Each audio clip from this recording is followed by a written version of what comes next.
산책하기 딱 좋은 토요일 아침, 우리 산책할래요?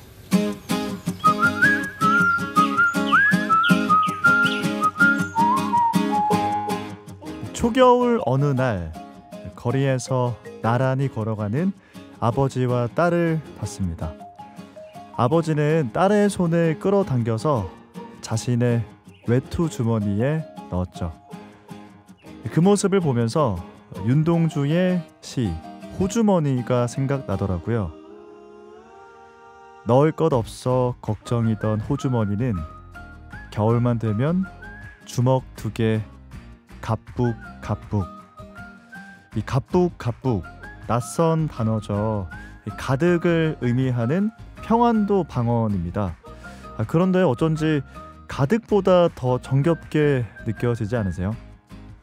올 한 해 텅 빈 호주머니처럼 느껴지는 분들도 있을 겁니다.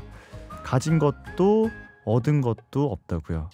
하지만 돌아보면 온기 가득한 누군가의 손이 가북 가북 나의 마음속 주머니를 꽉 채워줬을 겁니다. 그 따뜻함 잊지 마시고요. 올 한 해 사랑 가북 가북하게 마무리하시길 바랍니다. 여러분과 함께하는 96번째 산책, 우리 산책할래요?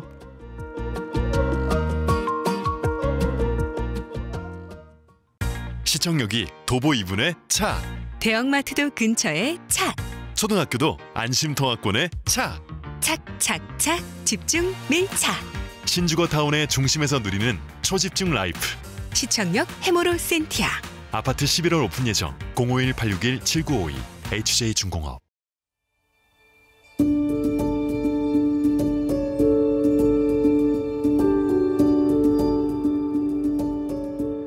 나의 마음을 들어주는 이 시간, 나들이.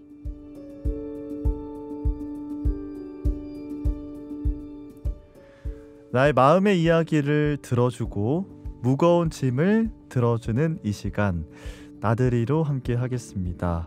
12월 첫 토요일 아침, 우리 산책할래요? 96번째 산책길에 여러분을 초대합니다. 이제 한 해를 마무리하는 달 12월입니다.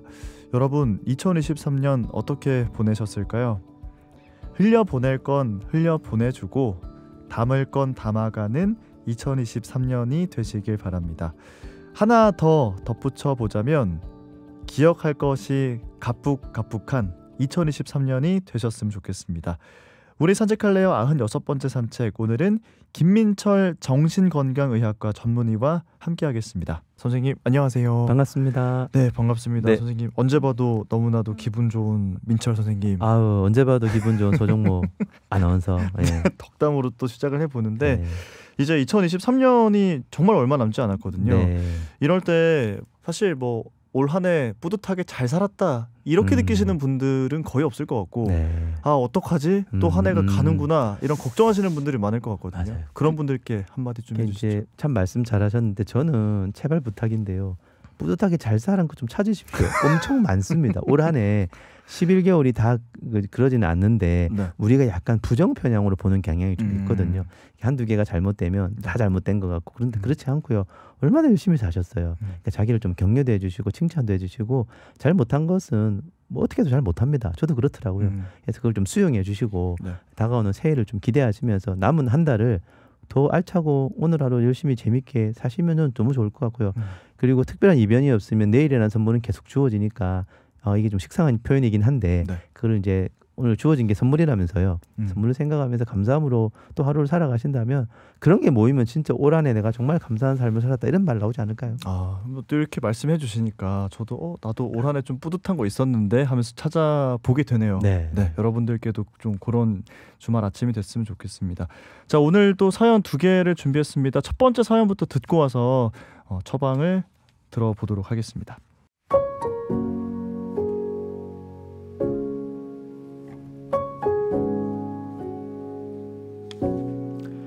올해 알게 된 사람이 있습니다.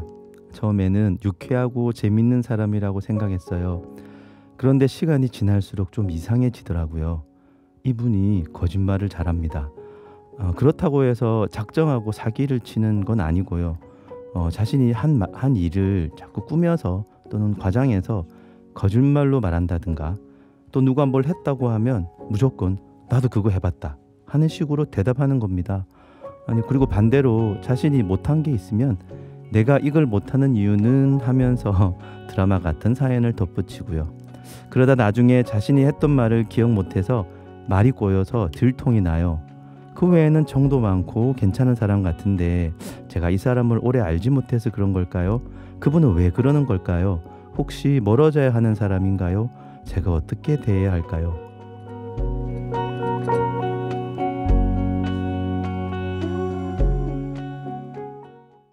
네, 사연을 들으시면서 좀 공감하시는 분들이 있을 것 같아요. 주변에 보면 이렇게 거짓말을 좀 자주 하는 사람들이 있거든요. 근데 이제 거짓말도 종류가 다양할 것이고 거짓말을 하는 이유나 심리도 다 다를 텐데 맞아요. 이 사연 속의 거짓말은 좀 어떤 거짓말처럼 보이셨어요? 네, 이제 사연을 접하시는 분들 느끼실 텐데 네.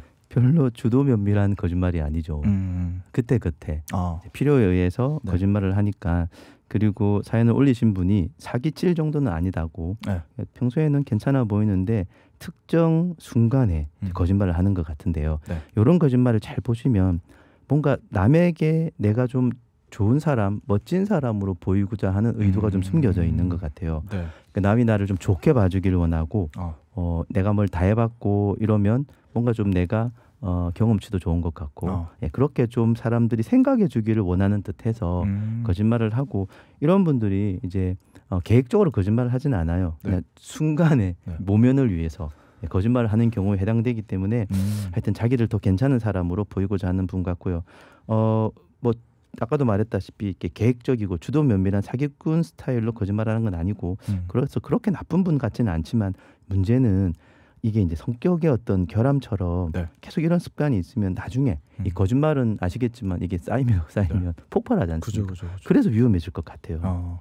아마 지금 사연을 보내주신 분이 이렇게 느끼셨으면 이분 주변에서 비슷하게 느끼시는 분들이 많지 않을까. 네.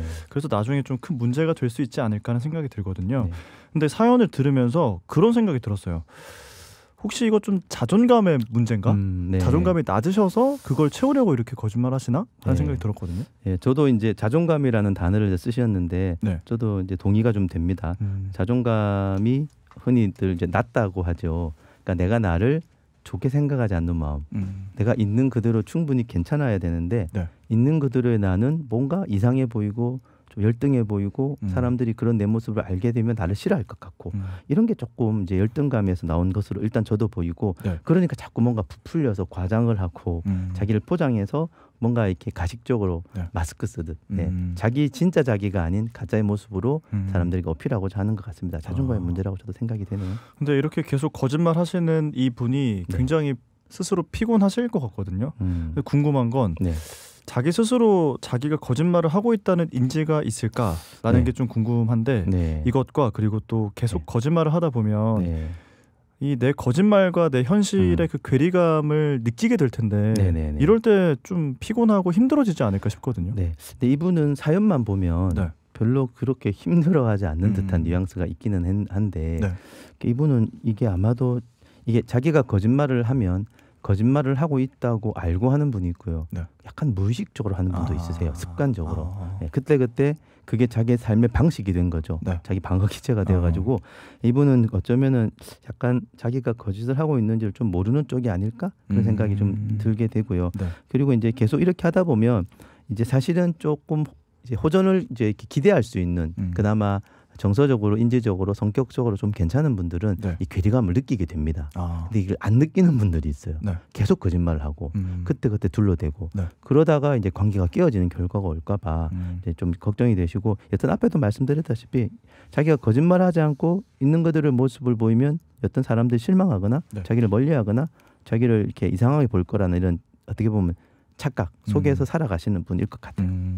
지금 사연을 보내주신 분께서 이 사람 왜 그러는 걸까? 제가 멀어지는 게 나을까요? 어떻게 대하는 게 좋을까요? 이렇게 물어보셨단 말이죠. 이런 거짓말 하시는 분은 좀 어떻게 대하는 게 좋을까요? 네, 일단은 뭐 언뜻 그죠. 다른 영역이 별로 안 위험해 보이긴 했지만 아까도 말씀드렸다시피 이렇게 거짓말이 쌓이다 보면 그 자체가 너무나 놀라운 이제 결과를 가져다 주니까 네. 이분도 제가 볼 때는 굳이 남에게 폐를 끼치고 그럴 의도가 있어 보이기보다는 그 순간에 그 유혹을 못 이겨서 거짓말하는 건데 네. 그럼에도 불구하고 이게 좀 쌓이다 보면 큰 거짓말로 실제 이런 거짓말이 쌓여서 나중에 직업도 속이고요. 그런 경우도 있습니다. 리플리 증후군. 네, 맞아요. 네. 그래서 어쨌든 이 사람 자체는 아직은 위험해 보이지 않지만 네. 이런 게 쌓이고 있는 것은 시한폭탄을 지니고 다니는 것으로 보여지기 때문에 위험하다고 보는 게 저는 맞을 것 같습니다. 근데 사실 네. 제 주변에 이런 분이 계신다. 그럼 제 성격상 그걸 물어볼 것 같거든요. 이거 진짜 맞아요? 네. 뭐 이렇게 물어볼 것 같은데 네. 이렇게 물어보고 뭔가 직접적으로 네. 그걸 건드려도 괜찮아요? 원래 그렇게 해야 돼요. 그렇게 해야 되는데 이제 이게 자아 강도라고 하죠. 어떤 걸 직면했을 때 못 견디고 못 받아들이는 분이 꽤 많습니다. 그러면 직면하면 또 거짓말을 해요. 그래서 이제 사실은 결국에는 직면을 해서 이렇게 말을 하고 하는 게 맞지만 이게 이제 얼마나 이분에게 먹힐지는 이분의 자아 강도를 그래서 한번 테스트 삼아 사실은 거짓말을 직면시켜 보는 이야기가 필요합니다. 근데 한 번, 두 번, 세 번 하다 보면 본인이 조금 인식을 하고 좀 고치겠다라는 마음으로 나오면 좀 이렇게 그래도 좀 호전의 기미가 있지만 계속 반복되는 이런 거짓말이 여전히 반복된다 그러면 좀 이거는 되게 힘들지 않을까 싶습니다. 그러니까 굳이 대립할 필요 없이 너무 그게 좀 불편해 보이면 좀 멀리 가는 게 낫겠네요. 네, 그러니까 이제 아까 그런 질문을 하셨죠. 멀리 해야 될까요? 네. 이제 멀리 할지 안 할지를 결국은 알아보려면 대화를 시도해서 한번 이 사람의 자아 강도를 좀 보고 이 사람이 고칠 마음이 조금이라도 있는지 아니면 계속해서 변명으로만 일관하는지를 먼저 파악을 하셔가지고 그런데 약간 좀 동의도 하는 것 같고 하다면 좀 더 이야기해 볼 수 있겠죠. 바로 내칠 건 아니지만 그런 이제 내쳐야 될지 사실 이게 잘못하면 관계를 계속하다가는 이게 문제가 많이 생길 수 있기 때문에 이렇게 끊어야 될지 계속해야 될지는 조금 평가가 필요할 것 같습니다. 그렇군요. 자, 이렇게 좀 가끔 가다 보면은 이 MSG를 좀 넘어서 정말 좀 허풍에 가깝게 거짓말을 좀 많이 하시는 그런 분들이 있거든요. 이런 분들을 좀 어떻게 대하는 게 좋을지 여쭤보고 싶어요. 아까도 이제 좀 겹칠 수 있는데 일단은 우리 직면시켜라 말씀드렸잖아요. 그러니까 일단 한번 부드러우나 또는 이제 단호한 할지 뭐 이거는 이제 봐가면서 결정하시지만 뭔가 직면하는 이야기를 이거 좀 계속 반복되는 거짓말 같은데 어떻게 생각하시냐 등등으로 한번 직면해 보시고 그렇게 했을 때 이제 반응에 따라서 이분과 계속 친할지 멀리할지 아예 끊을지가 결정되는 거니까 하여튼 부드럽게 처음에 좀 대화해 보시면 좋겠고요. 그리고 이제 대화하실 때 이런 분들은 약해요. 약해서 거짓말을 정확하게 짚으면 보통은 이제 부정할 수 있기 때문에 약간 무죄 추정의 원칙으로 대화하시라고 권해드리고 싶어요. 이 뭔지 아세요? 어떻게요? 본인이 이제 아닐 수도 있지만 거짓말하는 게 아닐 수도 있지만 내가 보기에는 거짓말하는 것처럼 보이는 게 이런 게 안 맞는 것 같아. 그러니까 내가 당신을 단정짓고 너 거짓말이야. 이렇게 하기 전에 아닐 수도 있는데 내가 볼 때 이런 것 같아. 어떻게 생각하느냐. 이게 일단은 죄를 정하지 않는 거죠. 무죄 추정을 하면서 이야기를 하고 그럴 때 이 사람이 전혀 아니라고 나오면 이제 그 다음 단계를 조금 더 세게 볼 수도 있죠. 어떻게요? 근데 내가 볼 때는 거짓말 맞는 것 같다고 보라고. 이거랑 분명히 다른데 이걸 거짓말 하신 거 맞다고. 그래도 또 부정하잖아요. 그럼 이게 점점 멀리해야 될 사람으로 좀 확인이 될 수 있는 거거든요. 근데 보통 3-4번을 우리가 하라고 해요. 이게 3-4번 안에는 여러 가지 비밀이 있어요. 의외로 3번이 결국 사람을 흔들게 하기도 하고요. 3번을 해보면 더 단단해지기도 해요. 그러니까 3번, 뭐 그렇다고 4번을 하지 말라는 건 아니고 충분히 해보시되 그렇다고 10번을 할 수는 없으니까 3번 이상 해보셔도 단단해진다. 더 견고해진다. 그러면 이분과는 관계를 지속하기가 어려운 결과가 오는 게 맞다고 생각을 해요. 그러게 근데 이 사연을 보내주신 분께서 이런 고민을 한다는 것 자체가 이런 부분도 있지만 이 사람의 좋은 부분이 있어서 관계를 계속하고 싶은 마음인 거잖아요. 맞습니다. 그래서 그렇다면 한두 번 직접적으로 좀 물어보는 건 필요하겠다. 이렇게 정리해 드릴 수가 있을 것 같습니다. 자, 첫 번째 사연 이렇게 만나봤고요. 두 번째 사연 듣고 와서 또 자세한 이야기 나눠보겠습니다.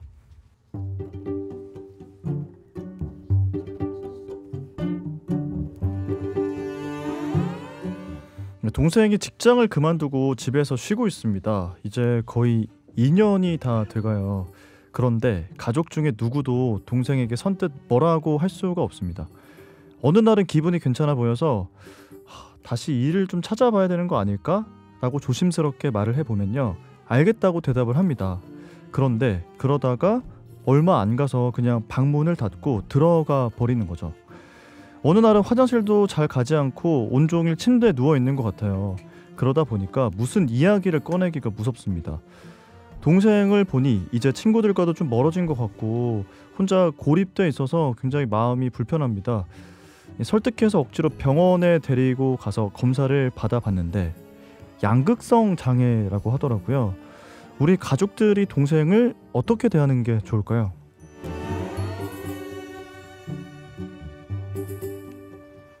네, 두 번째 사연을 만나봤습니다. 지금 동생을 걱정하는 사연자님의 사연이었거든요. 네.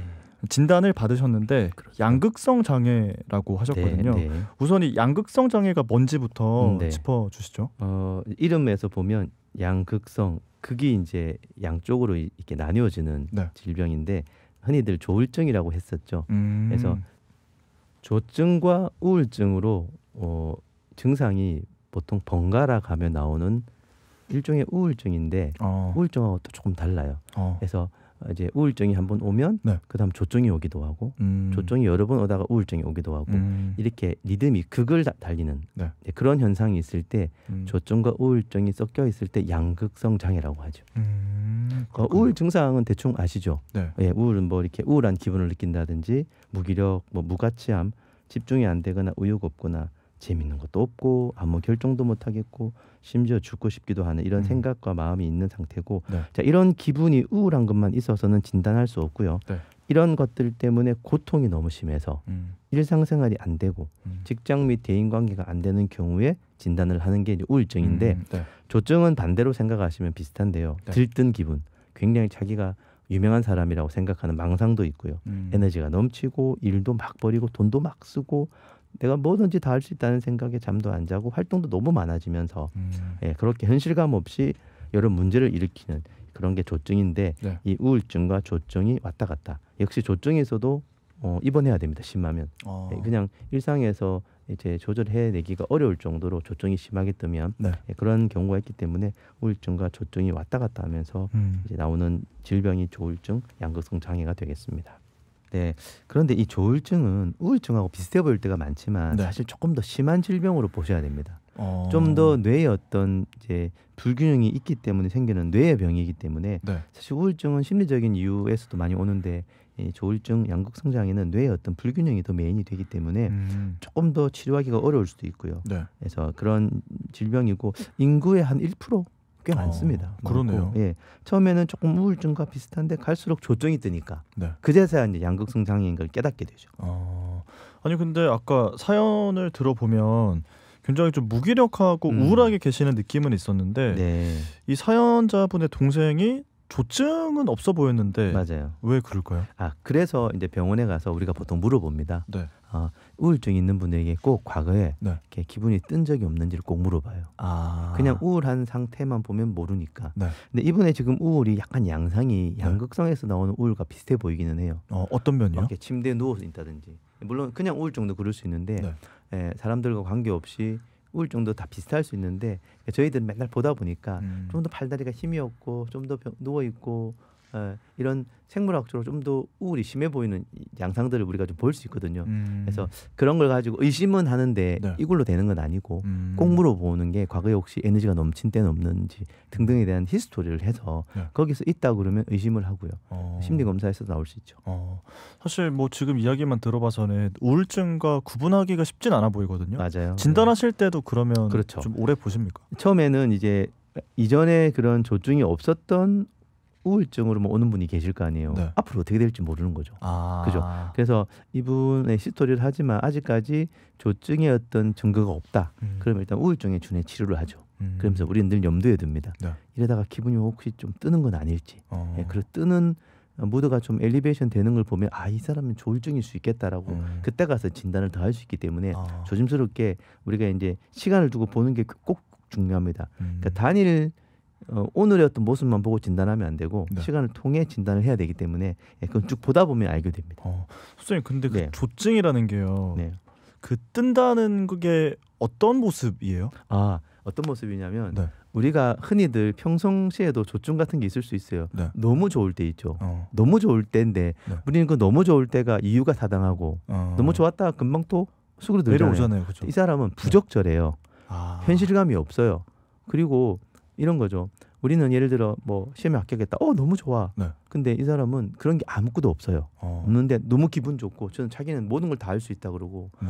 돈을 막 펑펑 쓰고 사람들 불러서 밥 사주고 네. 주변에 안 말려져요. 정상적인 사람은 그게 과하면 말을 하면 본인이 좀 이해하는데 이런 네. 분들은 절대 그런 게 이제 영향 없이 계속 그런 기분 좋은 현상들이 유지가 됩니다. 일주일, 2주일 이렇게 이상 유지될 때 길게 유지가 되네요. 예, 그게 하루만 있고 그러진 않아요, 보통. 그렇군요. 자, 이 사연자분의 동생 사연을 이제 저희가 좀 보면 이분이 지금 2년 정도 일을 쉬면서 생긴 불안감에서 온 것일까? 아니면 그만두셨잖아요, 직장을. 네. 뭐 그 직장에서 어떤 일이 있어서 뭐 인간관계에서 온 걸까? 네. 좀 의문이 들거든요. 어떻게 보이세요? 그러니까 우리가 이제 두 가지를 분리해서 생각해야 됩니다. 네. 원인과 유발인자 이게 달라요. 아. 원인은 지금 말한 이런 사회적 스트레스가 아닙니다. 네. 근데 이런 사회적 스트레스가 유발인자는 돼요. 음. 조울증이 있었는데 모르다가 이런 스트레스를 받으면서 유발이 되는 거죠.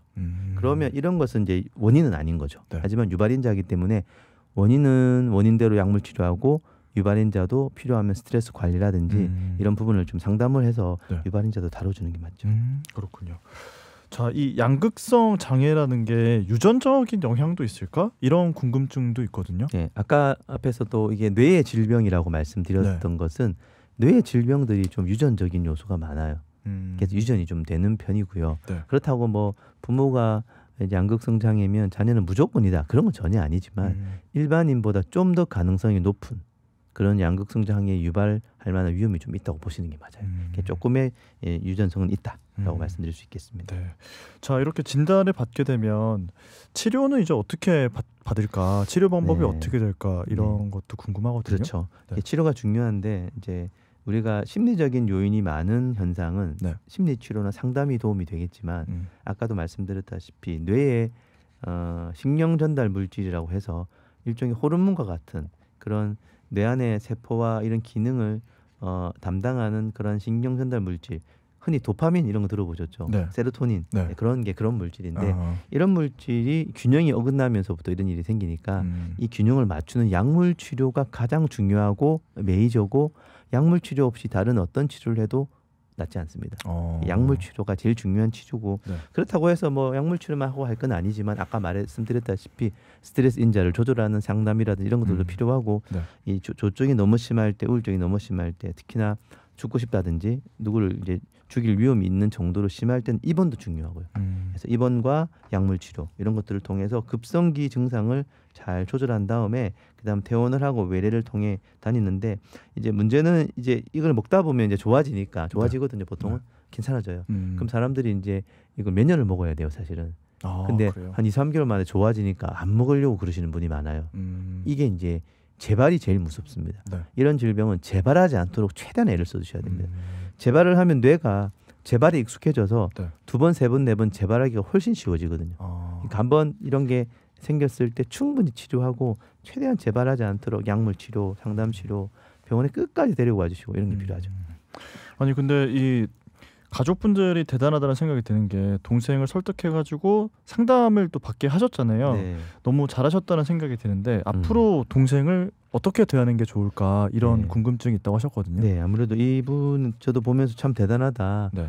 웬만해서는 이제 치료받으러 안 가려고 할 분도 많은데 이제 충분히 가족들이 잘 지지적으로 해주신 것 같아서 감사하고 네. 가족들이 해야 될 일은 일단은 크게 다른 게 없다고 생각하십시오. 너무 뭔가 뾰족한 수가 있어서 어떻게 하는 게 그런 것보다는 원래 가족에서 나올 수 있는 애정이나 지지나 그런 부분을 충분히 따뜻함, 공감적 자세 이런 것을 통해 충분히 상식선에서 하시면 되는데 네. 아까도 말씀드렸다시피 이게 일단 약물 치료, 입원 치료를 하고 나면 좀 좋아진단 말이죠. 좋아지고 나서 가족의 역할이 커져요. 약을 안 먹으려고 하게 될 일들이 되게 많이 오거든요. 예, 그럴 때 가족이 잘 설득을 하고 약도 잘 먹게 해주고 중간중간에 고비가 꽤 올 수 있기 때문에 그때 가족의 설득과 지지와 필요하다면 네. 빨리 데리고 오시고 재발 증후 같은 걸 좀 아셔가지고 재발 증후가 별건 아니고 뭔가 평소와 다르게 어떤 양상이 보일 때 네. 약간 우울해진다든지 약간 기분이 좋아진다든지 네.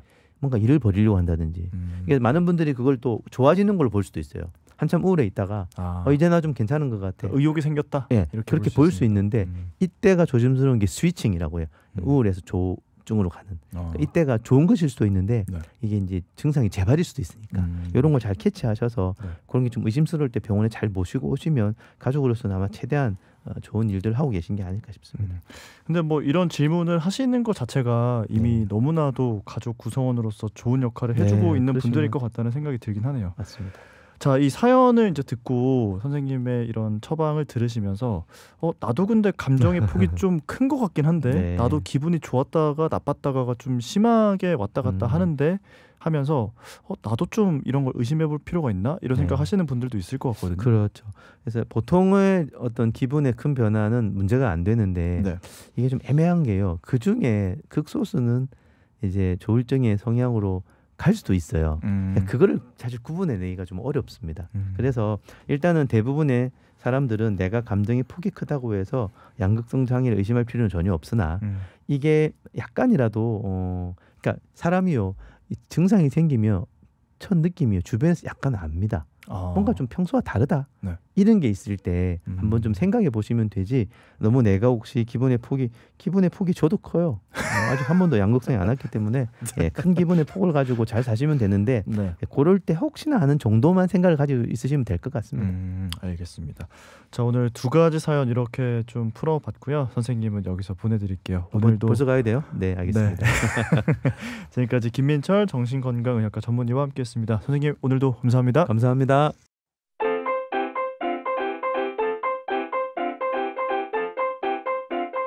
우리 산책할래요 96번째 산책. 오늘 준비한 내용은 여기까지입니다.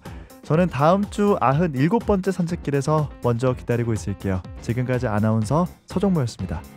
아찔한